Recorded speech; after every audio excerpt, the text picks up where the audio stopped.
Well, I cut paper. I use a laser to cut multiple layers of vector drawings.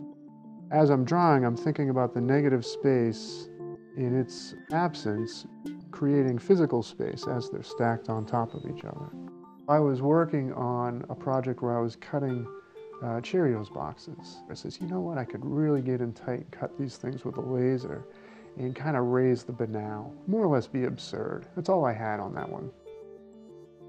So I was leaving the lab one day and I had stacked a bunch of test runs on top of each other, and I kind of went to leave and I looked at it, I was like, wow, the complexity of the multiple layers all of a sudden just grabbed me. I thought, geez, there is something here. Could I be conscious of drawing on those multiple layers at one time and think about a whole composition with depth?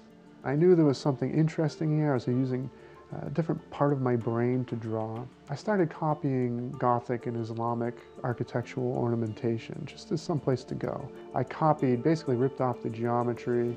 I made some straight up copies, but for the most part I was riffing on the math, sort of like folk math really.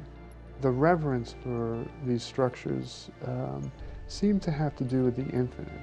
It's almost like it's trying to reach for the infinite. You know, it's trying to project something that is not even human. In that reverence, I thought, wow, I wonder if I could just not only borrow the geometry, but borrow that reverence. Could I actually bring the scale and the massiveness of a cathedral and put it here?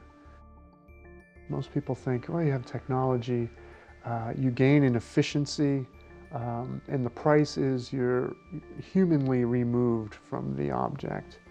I think I'm coming around a different way. I feel very connected to this, maybe because I'm right in there breathing on it. Every efficiency that I gain through technology, the void is immediately filled with a question, can I make it more complex?